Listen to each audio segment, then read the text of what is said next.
இத்தனை பெரிய கூட்டத்தை பார்க்கிற பொழுது அத்தனை பெரிய மகிழ்ச்சி எங்களுக்கு. ஏற்காடு மலை போல உயர்ந்த கூட்டம், ஏழைகளின் கண்ணீரை துடைக்கின்ற கூட்டம், மேட்டூர் அணை போல நிறைந்துள்ள கூட்டம், மாங்கனி மாநகரின் பாசக்கார கூட்டம், தமிழக வெற்றி கழகத்தின் தன்மான கூட்டம், தமிழகத்தின் வருங்கால முதல்வர் தளபதியின் கூட்டம். இந்த அரங்கின் இரண்டு பக்கமும் 4 மருத்துவ முகாம் ஏற்பாடு செய்யப்பட்டிருக்கு. திரும்பிய திசையெல்லாம் தண்ணீர் வசதி இருக்கு. இன்றைய தினம் புனிதமான வெள்ளிக்கிழமையில் இந்த நிகழ்ச்சி ஏற்பாடா இருக்கிறதால தமிழக அரசியல் வரலாற்றில் கூட்டம் நடக்கும் அந்த இடத்திலேயே அன்பிற்கினிய கண்ணியமிக்க இஸ்லாமிய சொந்தங்கள் தொழுகை செய்வதற்காக ஆங்கூர் அரங்கமும் ஏற்பாடு செய்யப்பட்டிருக்கிறது. தமிழக வெற்றி கழகத்தின் சார்பில் உங்கள் அத்துணை பேரையும் வரவேற்பு செய்வதற்காக சேலத்தின் கழக மாவட்ட செயலாளர், சேலத்து இளம் சிங்கம் அண்ணன் தமிழன் பார்த்திபன் அவர்களை வருக வருக வரவேற்கிறேன்.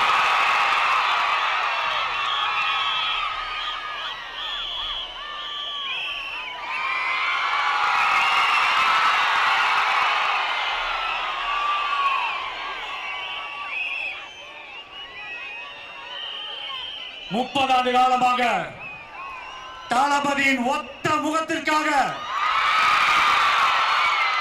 தன் ரத்தத்தையும் வேர்வையையும் உழைப்பையும் சிந்தி இந்த தமிழக வெற்றி கழகம் உருவாக காரணமாக இருந்த மக்கள் இயக்க நிர்வாகிகளே, உங்களை வணங்குகிறேன்.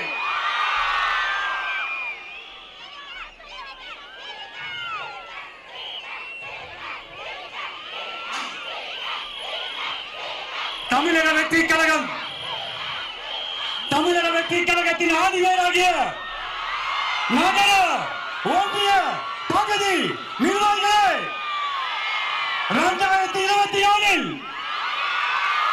நம் கழக தலைவரை ஆட்சி பீடத்தில் அமர வைக்க இருக்கும் பூத் கமிட்டி நிர்வாகிகளே,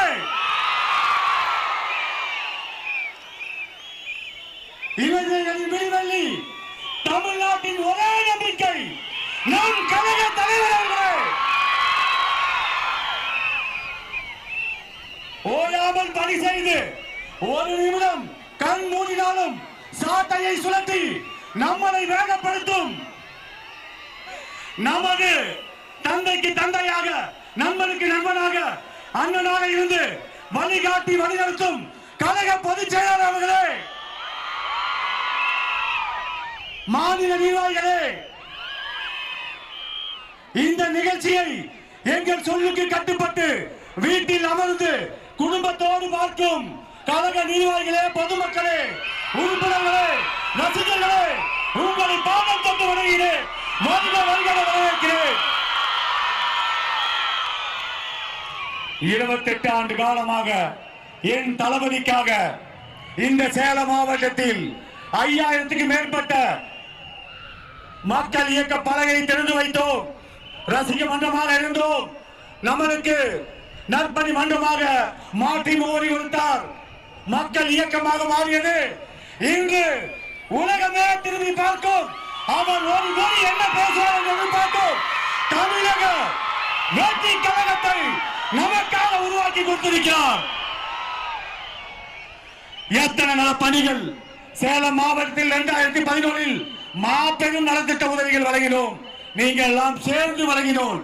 எத்தனாயிரம் ரத்த தான முகாம், வெளியில்லா விருந்தகம் சேலம் மாவட்டத்தில் 3 இடத்தில் சிறப்பாக நடைபெற்றுக் கொண்டிருக்கிறது. 5000 நாட்களை கடந்து நடந்து கொண்டிருக்கிறது. அரசு மோகன் குமாரமங்கலம் மருத்துவமனையில் இன்று வரை தமிழக வெற்றி கழகம் தான் சென்ற ஆண்டு கூட அதிக குருதிகான முகாமை ஏற்படுத்த விருது வாங்கியது. இதுபோல் உங்கள் ஒற்றுமையோடு இவ்வளவு பணிகளை செய்து கொண்டிருந்தோம். அப்படி செய்து கொண்டிருந்த காலத்தில் தான் தமிழக வெற்றி கழகம் உருவாகியது. அது இந்த சேலம் மாவட்டம் 11 தொகுதி கொண்ட மாவட்டத்தை நிர்வாக வளர்ச்சிக்காக 5 மாவட்டமாக பிரித்தார்கள். நான் எல்லாம் சாதாரண தொண்டனாக இருந்தேன். எனக்கு சினிமாவில் வாய்ப்பு கொடுத்து 15-20 படங்களை நடிக்க வைத்தார் என் கழக தலைவர் தளபதி. இன்று நடிகர் சங்கத்தில் உறுப்பினராக இருக்கிறேன், புலிசர் நம்பத்தில் உறுப்பினராக இருக்கிறேன், டிஸ்ட்ரிபியூட்டர் உறுப்பினராக இருக்கிறேன். ஒரு தொண்டனை எப்படி உருவாக்க வேண்டும் என்று இந்த தளபதிக்கு தான் தெரியும். அதே போல் நம்மளோடு நம்முடன் இருப்பவர்தான் ஒருத்தர் முதலமைச்சராக வேண்டும். அவங்களுக்கு அந்த கஷ்டம் தெரியும். தளபதி பெரிய கோடு ஆனா கோடி பரம்பரையிலிருந்து வந்தவர் அல்ல. கஷ்டங்களையும் அவமானங்களையும் அசைகளையும் பட்டுதான் இந்த நிலைக்கு இருக்கிறார். அப்படி பார்க்கும்போது உனக்கு என்ன தேவை, இந்த ஏழைகளுக்கு தேவை என்பதை அவரால் தான் யூகிக்க முடியும்.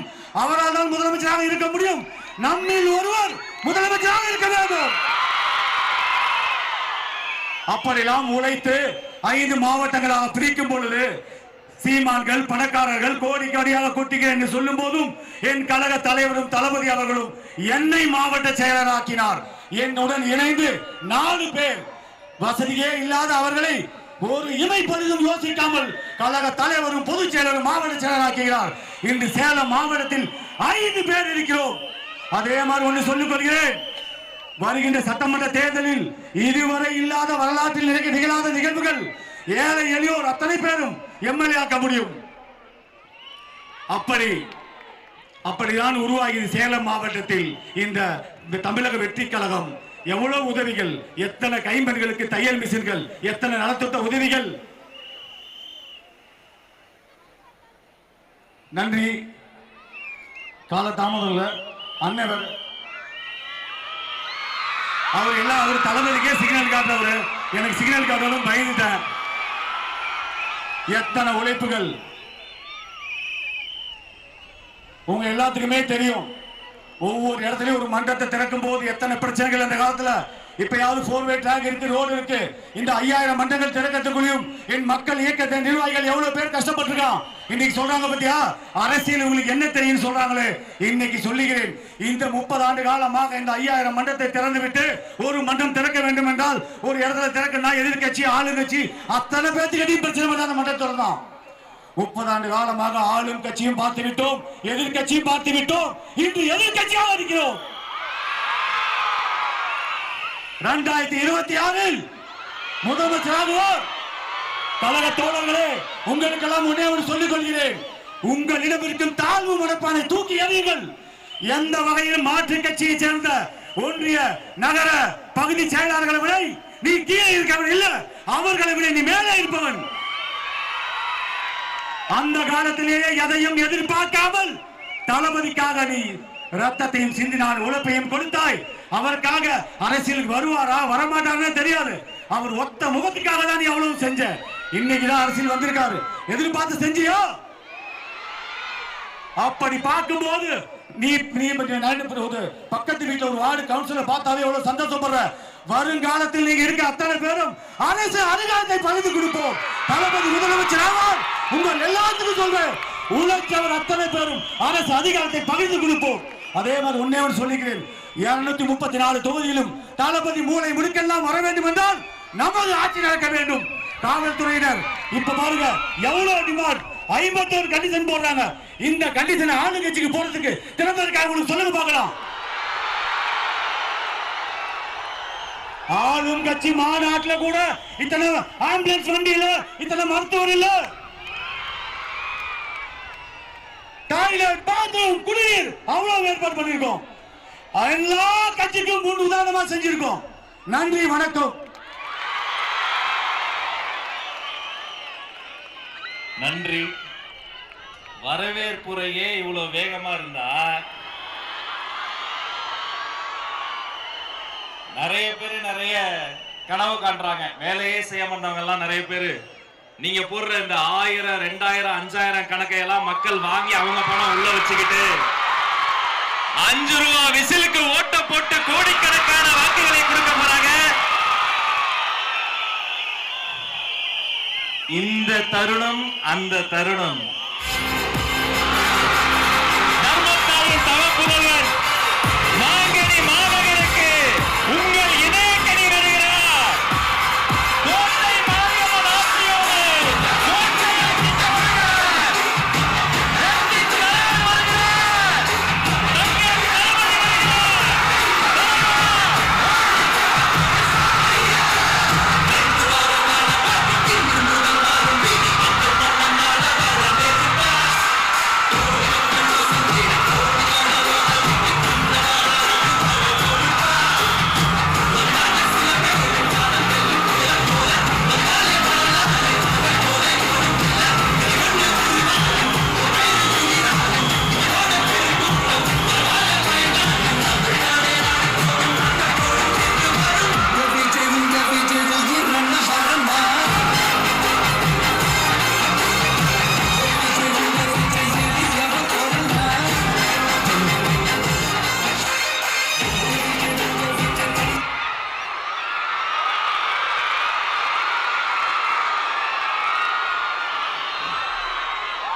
கரேஜ் கரேஜ் தான் எல்லாத்துக்குமே ஒரு பேஸ். கரேஜ் தான் எல்லாத்துக்குமே ஒரு பவர். அப்படிப்பட்ட அந்த பவர் எதிலிருந்து ஆரம்பிக்கிறது தெரியுமா? நம்மள அண்டர் எஸ்டிமேட் பண்ற நேரத்துல, நம்மள ஒரு ஏளனமா பார்க்கிற நேரத்துல, நம்ம யாருன்னு ப்ரூவ் பண்ணி காட்டணும்னு ஒண்ணு தோணும். நம்ம யாருன்னு காட்டணும்னு ஒரு உத்வேகம் ஒண்ணு வரும். அப்படி ப்ரூவ் பண்ற அந்த பாயிண்ட் எதுல இருந்து ஸ்டார்ட் ஆகுது தெரியுமா? எந்த விஷயத்துல நம்மள கிண்டலும் கேலியுமா பேசுறாங்களோ அதே விஷயத்தை வச்சு நம்ம அது ஒரு பாசிட்டிவா மாத்துறதுன்னு ஒண்ணு இருக்குல்ல, அதே விஷயத்தை வச்சு நம்ம அது ஒரு ஃபயரா மாத்துறதுன்னு ஒன்று இருக்குல்ல, அங்கிருந்து தான் அந்த பவரே ஸ்டார்ட் ஆகும். அப்படிப்பட்ட அந்த உண்மையான அந்த பவரை சொல்ற அந்த பாயிண்ட்ல இருந்து ஆரம்பிக்கலாமா? ஏ விஜய், வீட்டை விட்டு வெளியே வா. ஏ விஜய், பணியூர் விட்டு வெளியே வா அப்படின்னு சொல்றவங்களுக்கு என் வீடு எதுன்னு தெரியுமா? முதல்ல என் வீடு எங்க இருக்குனாவது தெரியுமா? என சீண்டி பார்க்கறதா நினைச்சு கிண்டலும் கேலியுமா பேசுறவங்களுக்கு நான் சொல்றேன், இந்த தமிழ்நாடு தமிழ்நாடுன்னு சொல்றாங்களே, அது மத்தவங்களுக்கு வேணா ஸ்டேட்டா இருக்கலாம், ஆனா என்ன பொறுத்த வரைக்கும் என் தாய் நாடான தமிழ்நாடு தான் என் வீடு.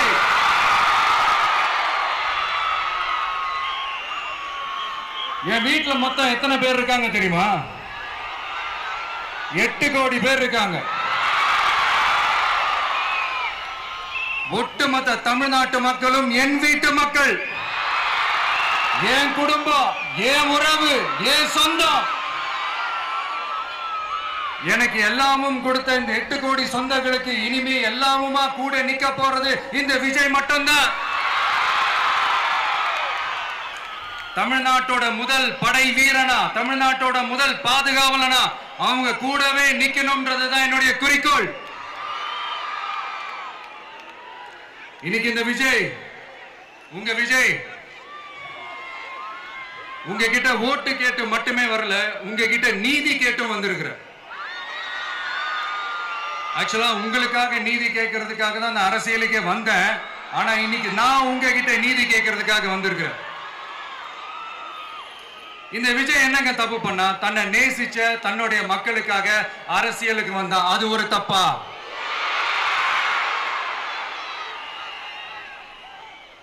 எல்லாத்தையும் ஒதுக்கி தள்ளிட்டு மக்களுக்காக மட்டுமே வந்த அது ஒரு தப்பா?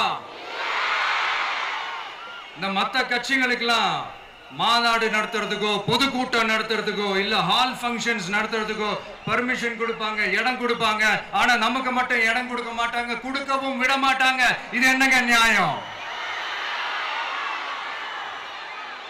நான் போய் மக்களை சந்திக்கிறதுக்கோ இல்ல மக்கள் வந்து என்ன சந்திக்கிறதுக்கோ ஒரு உரிய இடமோ இல்ல உரிய பாதுகாப்போ மத்த கட்சிகளுக்கு எல்லாம் கொடுப்பாங்க. ஆனா எனக்கு கொடுக்க மாட்டாங்க, கொடுக்கவும் விட மாட்டாங்க. இது என்னங்க நியாயம்? இந்த SOPs சொல்லுவாங்க, அதனுடைய ஃபுல் ஃபார்ம் வந்து ஸ்டாண்டர்ட் ஆபரேட்டிங் ப்ரொசீஜர்.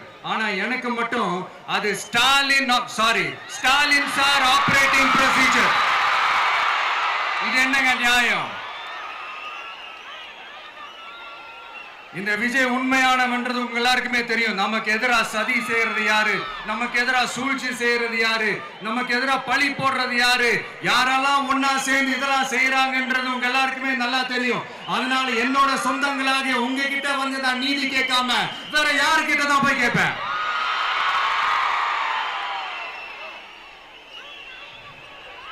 செல்ஃபே எடுக்காத ஒரு கூட்டணி கணக்கு, செல்ஃபே எடுக்காத ஒரு அறத பழைய அரித்மெட்டிக் கணக்கு, இதெல்லாம் வேலைக்கே ஆகாது. ஆணித்தரமா அடிச்சு சொல்றேன்.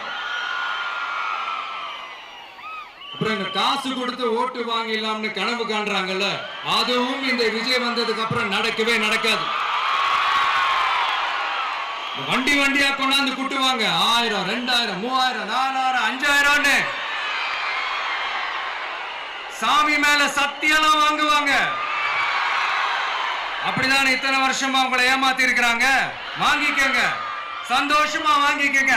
எல்லாம் உங்க பணம் தான். வாங்கிக்கிட்டு அவங்க காதிலே விசில ஊதி அனுப்புங்க. எப்படி? அவங்க செவிலே விசில ஊதி அனுப்புங்க.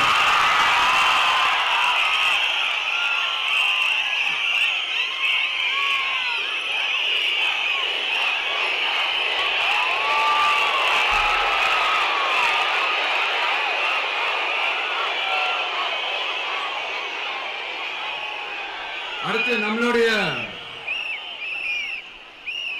ஜென்சி அடுத்த இளம் தலைமுறையினருக்கும் ஒன்று நான் சொல்லணும்னு நினைக்கிறேன். இந்த பணத்தை கொடுத்து ஏமாத்தி ஓட்டு வாங்குற அந்த கலாச்சாரம் ஒழியணும். பணத்தை கொடுத்து ஏமாத்தினா ஏமாறுவீங்க. உங்களை தான் கேட்கிறேன், பணத்தை கொடுத்து ஏமாத்தினா ஏமாறுவீங்க? எல்லாரும் கொஞ்சம் கை இப்படி வைங்களேன் எனக்காக. நான் சொல்றதை கொஞ்சம் ரிப்பீட் பண்ணுங்க. எங்க ஓட்டு எங்க உரிமை. எங்களை யாரும் விலைக்கு வாங்க முடியாது. எங்கள் ஓட்டு விசில் சின்னத்துக்கு தான். வேற யாரையும் நம்பி ஏமாற மாட்டோம். தேங்க்யூ. கேட்டுச்சா சார்? இனிமே நீங்க கொள்ளையடிச்சு வச்சிருக்கிற பணம் எல்லாம் வேஸ்டா போகுது. குப்பையில தான் தூக்கி போடணும். உங்களுடைய இந்த ஊழல் ஆட்சியும் மக்கள் குப்பையில தான் தூக்கி போட போறாங்க. அடுத்து ஒவ்வொரு வீட்டில் இருக்கிற என்னுடைய குட்டி நண்பா நண்பீஸுக்கும் நான் சொல்லணும்னு நினைக்கிறேன். வீட்டில் டிவியில உட்கார்ந்து இந்த பிரச்சார மீட்டிங்லாம் பார்த்துட்டு இருப்பீங்க. உங்களையும் உங்களுடைய ஃபியூச்சரையும் மைண்ட்ல வச்சுக்கிட்டு தான் நாம அரசியலுக்கே வந்திருக்கிறோம். அதனால எனக்காக நீங்க ஒண்ணு செய்யணும். தொடர்ந்து செஞ்சுக்கிட்டு தான் இருக்கிறீங்க. நான் நிறைய கியூட்டான வீடியோஸ்லாம் நான் பார்க்கிறேன். லைக் உங்க அம்மா அப்பா கிட்ட மைக்க நீட்டி யாருக்கு ஓட்டு போடுவீங்கன்னு கேட்டா பின்னாடி இருந்த அந்த பையன், அம்மா விஜய்னு சொல்லுவா, அப்பா விஜய்னு சொல்லுப்பா அப்படின்னு நிறைய அந்த கியூட்டான வீடியோஸ்லாம் பார்க்கிறேன். அதை தொடர்ந்து தயவு செஞ்சு அதை தொடர்ந்து கண்டினியூ பண்ணுங்க. உங்க வீட்டில் இருக்கிற உங்களுடைய அப்பா அம்மா தாத்தா பாட்டி பெரியப்பா பெரியப்பா சித்தி சித்தப்பா அத்தை மாமா ஓட்டு போடுற வயசுல இருக்கிற அண்ணன் அக்கா எல்லாரையும் விசில் சின்னத்துக்கு ஓட்டு போட சொல்லுங்க. விசில் சின்னத்துக்கு ஓட்டு போட வைங்க.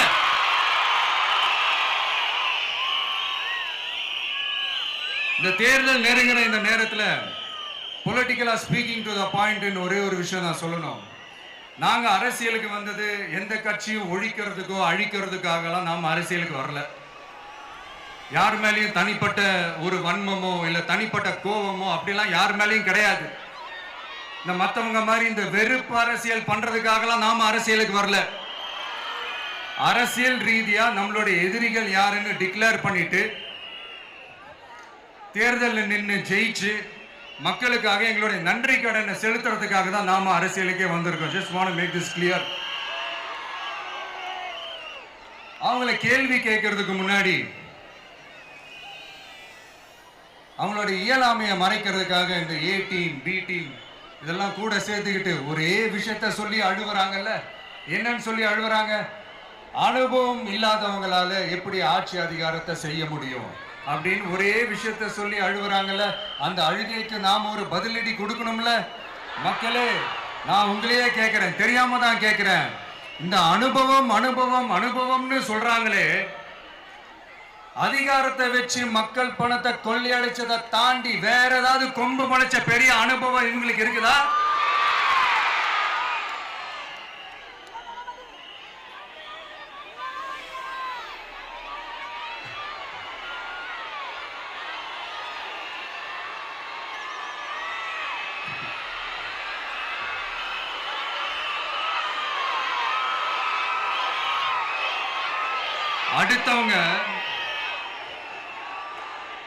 அடுத்தவங்க ஆரம்பிச்ச அரசியல் கட்சியில, அடுத்தவங்களுடைய அட்ரஸ்ல அரசியல்வாதிகளா இருந்துட்டு இருக்கிற இவங்க எல்லாருக்கும் ஒரு சவால். என்ன மாதிரி தனியா, என்ன மாதிரி சொந்தமா ஒரு கட்சி ஆரம்பிச்சு 1% அட்லீஸ்ட் 1% வாக்கு வாங்கி காட்டுற அந்த தில் இருக்குதா, திராணி இருக்குதா? 30 வருஷமா மக்கள் இயக்கமா இருந்து இன்னைக்கு மிகப்பெரிய ஒரு அரசியல் கட்சியா வளர்ந்து இந்த கூட்டணி கட்சிகள் மட்டுமே நம்பி இருக்கிற 75 வருஷ கட்சி, 50 வருஷ கட்சின்னு இன்னைக்கு ஆட்சி அதிகாரத்துல இருந்துட்டு இருக்கிற இவங்க எல்லாரையும் மீறி இன்னைக்கு களத்துல தனியா நின்னு இந்த 2 வருஷத்துல முதன்மை சக்தியா வளர்ந்து 30% தாண்டி இன்னைக்கு மக்கள் ஆதரவை பெற்றிருக்கிற நமக்கு அனுபவம் இல்லையா? உங்களுடைய அனுபவம் என்னன்னு சொல்லட்டுமா? கட்சி ஆரம்பிச்ச அண்ணாவை மறந்தது, கட்சி ஆரம்பிச்ச எம்ஜிஆர் அவர்களை மறந்தது, கட்சியை வளர்த்த ஜெயலலிதா மேடம் அவங்களை மறந்தது. இவங்க எல்லாரும் சொன்ன விஷயங்கள், பேசின விஷயங்கள், எதையெல்லாம் ஃபாலோ பண்ணணும்னு சொன்ன விஷயங்கள் எல்லாத்தையும் மறந்தது. இவங்களுக்கு நமக்கு அனுபவம் இல்லையா? நமக்கு அனுபவம் இல்லதான். கொள்ளை அடிக்கிறதுலாம் எங்களுக்கு அனுபவம் இல்லதான். அதெல்லாம் எங்களுக்கு சுட்டு போட்டாலும் வராது. இந்த கொள்கையை பேருக்கு மட்டும் வச்சுக்கிட்டு நேரடியா சரண்டர் ஆகிறது, மறைமுகமா சரண்டர் ஆகிறது, இந்த மாதிரி அனுபவம் நமக்கு இல்லதான். அதுவும் நமக்கு சுட்டு போட்டாலும் வராது. மக்களை நேசிக்கிற நல்ல குணம் இருந்தா போதும்யா. நல்ல சூப்பரான ஒரு நல்லாட்சி கொடுக்கலாம். நல்லாட்சி கொடுக்கிறதுக்கு மெத்த படிச்ச மேதாவிகளா இருக்கணும்லாம் ஒன்னும் அவசியம் இல்ல. காமராஜர் அவர்கள் மாதிரியோ, எம்ஜிஆர் அவர்கள் மாதிரியோ மக்கள் சக்தியின் துணையால, மக்கள் மேல அக்கறையா இருக்கக்கூடிய நல்ல அதிகாரிகளின் துணையால சூப்பரான ஒரு நல்லாட்சி என்னால கொடுக்க முடியும், செஞ்சு காட்டுறேன்.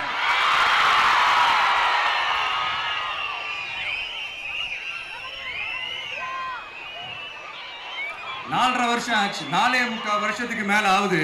இப்போ ஒவ்வொரு வீட்டு கதவையா தட்டி உங்கள் கனவுகளை சொல்லுங்கள், உங்கள் கனவுகளை சொல்லுங்கள், நாங்கள் அதை நிறைவேற்றி காட்டுறோம். இல்ல, ஸ்டாலின் சாருக்கு மக்கள் சார்பா ஒரு கேள்வி. மக்களுடைய கனவு என்னன்னு உங்களுக்கு தெரியுமா சார்? அது சரி, அவங்க என்ன நினைக்கிறாங்கன்னு உங்களுக்கு தெரியாது, அதுக்கப்புறம் எப்படி அவங்க கனவுகளை பத்தி உங்களுக்கு தெரியும். மக்களோட கனவு என்னன்னு நான் சொல்லட்டுமா சார்?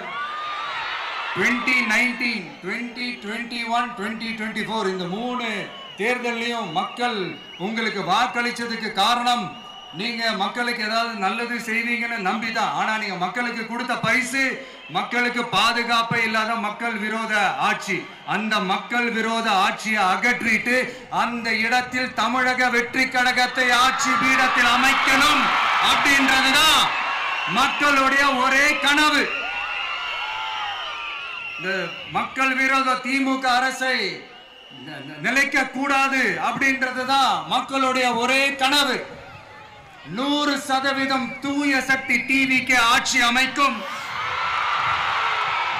அதுல உங்களுடைய கனவுகள், உங்களுடைய ட்ரீம்ஸ் எல்லாமே ஃபுல்ஃபில் ஆகும், நிஜமாகும்.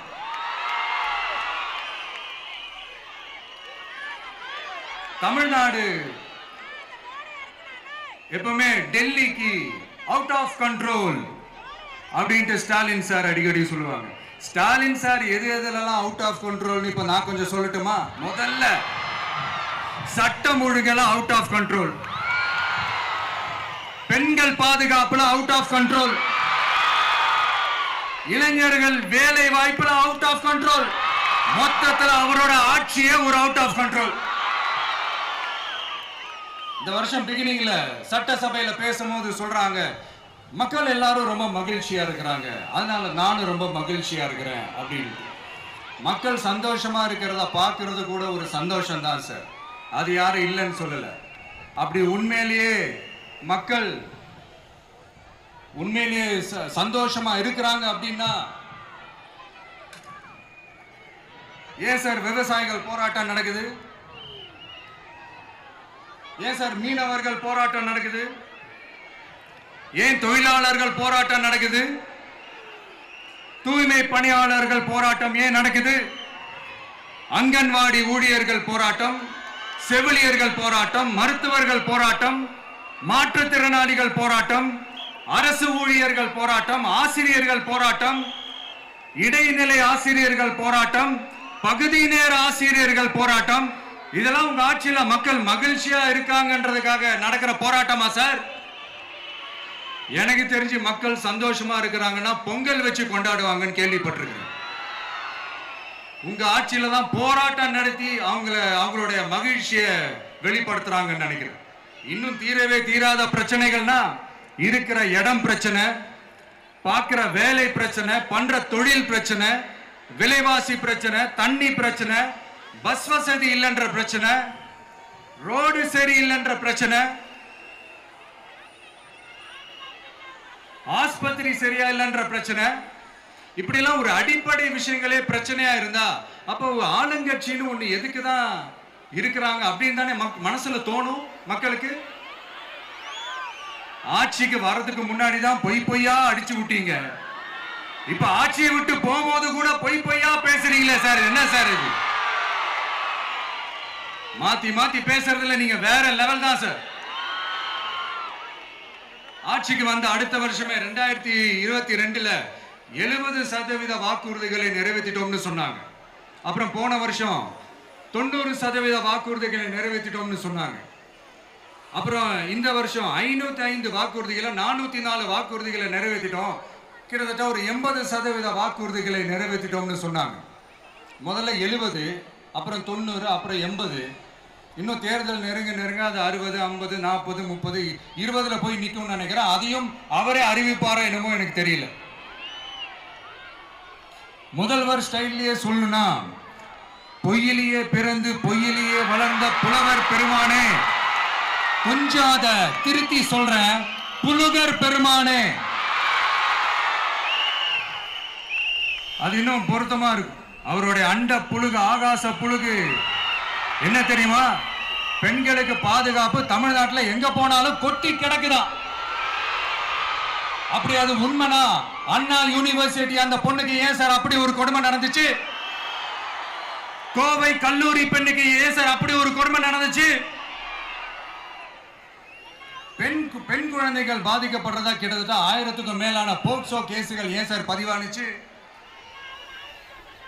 போதைப் பொருள் கலாச்சாரம் கண்ட்ரோலே இல்லாம அது பாட்டுக்கு தாறுமாற எங்கேயோ போய்கிட்டு இருக்கு. வயலன்ஸ் எல்லாம் தலைவிரிச்சு ஆடுது.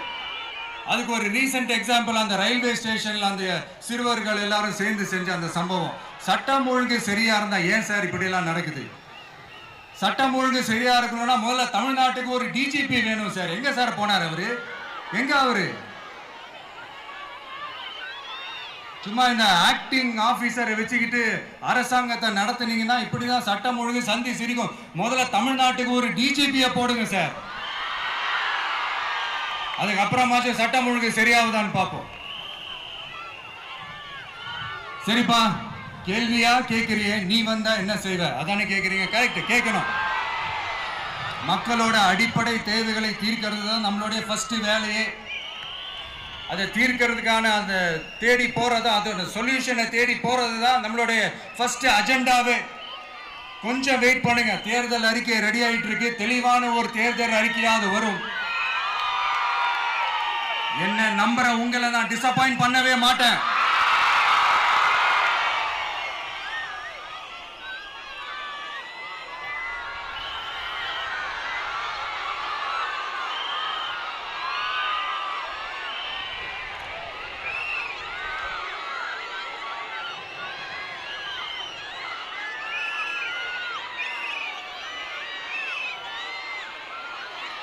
இந்த சும்மா ஆட்சிக்கு வரணும்ன்றதுக்காக இந்த நடைமுறைக்கு சாத்தியமே இல்லாத இந்த மாதிரி விஷயங்கள் எல்லாம், வாக்குறுதிகளை நான் என்னைக்குமே கொடுக்கவே மாட்டேன்.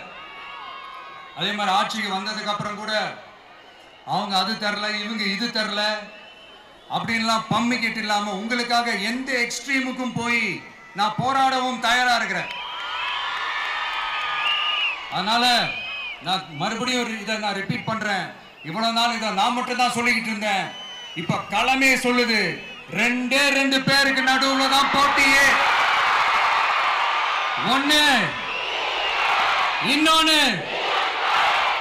ஒண்ணு தூய சக்தி டிவிக்கு, இன்னொன்னு தீய சக்தி டிஎம்கே.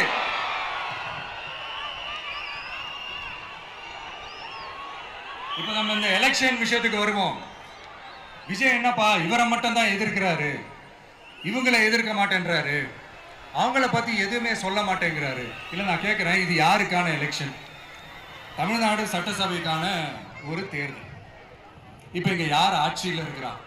யாரு பொய்யா வாக்குறுதிகளை கொடுத்து மக்களை ஏமாத்துறது? யாரு மக்கள் விரோத ஆட்சியை நடத்துறது? அப்ப இங்க யாரை அகற்றணும்? இந்த மக்கள் விரோத திமுக அரசை அகற்றணும்னா நம்ம யாரை எதிர்க்கணும்? எதுக்கு தேவையில்லாம பல முறை மக்கள் ஆல்ரெடி டிலீட் பண்ணவங்களை எதுக்கு நம்மளுடைய கான்சென்ட்ரேஷன், நம்மளுடைய டார்கெட் திமுகன்றப்போ டார்க்னஸ் குள்ள எதுக்கு கல்லெறியணும்? இங்க மக்களை விரும்புற விஜய் வேணுமா, இல்ல மக்கள் விரோத ஆட்சி நடத்துற ஸ்டாலின் சார் வேணுமா? அவ்வளவுதான் இந்த தேர்தலே. இதுக்கு நடுவுல வேற யாருமே கிடையாது. புரியுதுங்களா உங்களுக்கு? என் நெஞ்சில் குடியிருக்கும் சேலம் மக்களே,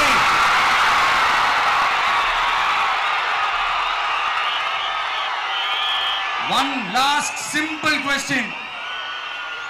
விஜய் நம்புறீங்களா, ஸ்டாலின் சாரை நம்புறீங்களா? அவ்வளவுதான், முடிஞ்சு போச்சு. கதம்.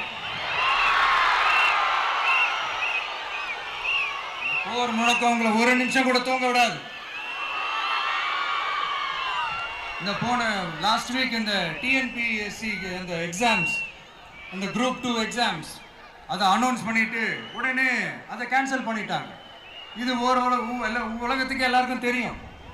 கேன்சல் பண்ணிட்டு ரொம்ப சிம்பிளா டெக்னாலஜி ஏதோ சம் ஃபால்ட், டெக்னிக்கல் ஃபால்ட் அப்படின்னு சொல்லி அதை கடந்து போயிட்டாங்க. இத்தனை வருஷமா ராத்திரி பகலமா கஷ்டப்பட்டு படிச்சு எப்படியாவது நமக்கு அந்த வேலை கிடைக்காதான்னு அந்த எக்ஸாம்ஸை ஃபேஸ் பண்ண வந்த நம்மளுடைய தம்பி தங்கைகள் எவ்வளவு ஒரு மன உளைச்சலுக்கு ஆளாயிருப்பாங்க. அதை யாராவது யோசிச்சு பார்த்தீங்களா? ஒரு எக்ஸாம்ஸை ஒழுங்கா நடத்த தெரியல, இதுல உலக நாடுகளோட போட்டி போடுறாங்களாம். நம்மளுடைய தம்பி தங்கைகள் நம்ம அம்மா அப்பா கிட்ட சொல்லுங்க, யாரும் தைரியம், எல்லாரும் தைரியமா இருங்க. வரப்போறது உங்க ஆட்சி, நம்ம ஆட்சி.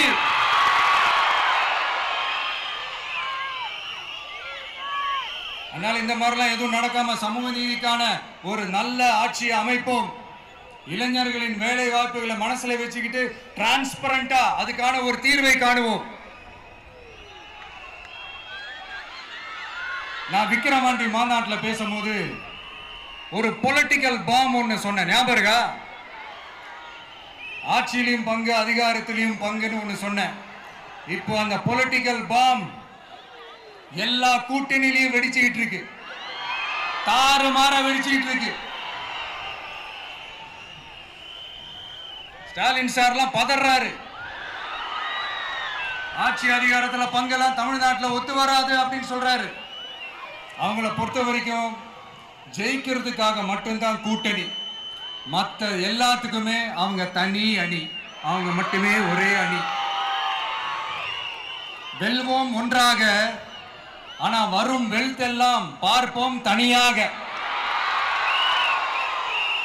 அந்த வெல்வோம் ஒன்றாக என்றது இதுதான் அந்த சீக்கிரட்டே. புரிய வேண்டியவங்களுக்கு நல்லா புரியும் நினைக்கிறேன். உங்களோட நான் இருக்கேன், நம்மளோட நம்ம மக்கள் இருக்காங்க. இதுக்கு மேல என்ன வேணும்? கான்பிடென்டா இருங்க, நல்லதே நடக்கும், வெற்றி நிச்சயம். மீண்டும் சந்திக்கும் வரை நன்றி, வணக்கம்.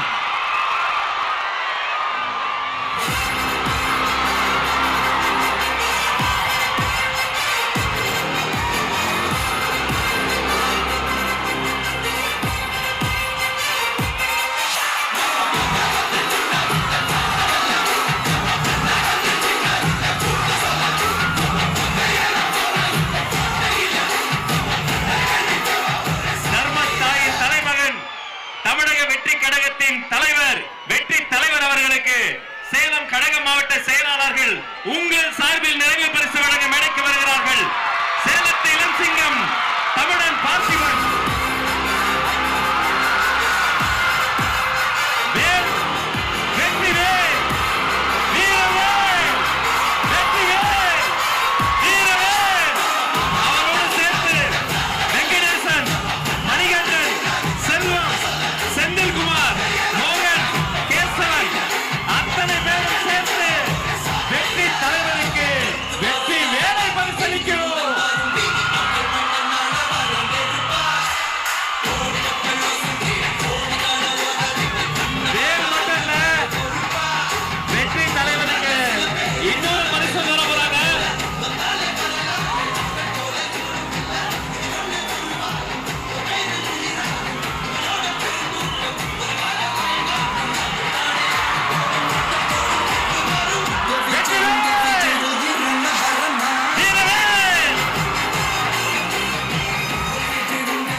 தமிழ்நாட்டு மக்களையும் என் கழக தலைவரையும் காப்பாற்றுவதற்காக இந்த வீரமே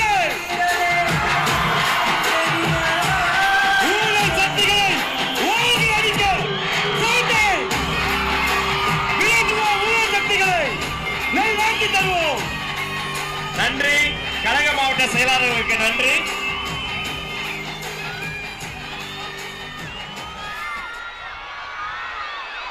மாவட்ட செயலாளர்களுக்கு நன்றி. தமிழக வெற்றி கழகத்தின் கொள்கை பொதுச் செயலாளர் டாக்டர் கேஜி அருண்ராஜ் ஐஆர்எஸ் அவர்கள் மாங்கனி மாநகரில் வெற்றி செங்கோலை பரிசாக தருகிறார்.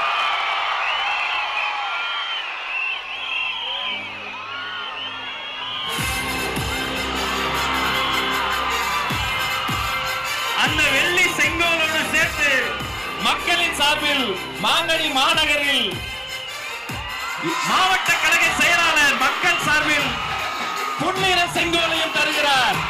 இரட்டை செங்கோல், இரட்டை போர் யானை போல் இரட்டை செங்கோல்.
தோழர்களுக்காக அவர்கள் தொழுகை செய்வதற்கான அரங்கமும் ஏற்பாடு செய்யப்பட்டிருக்கிறது.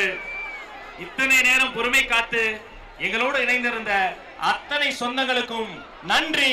நன்றி. வெற்றி. வணக்கம்.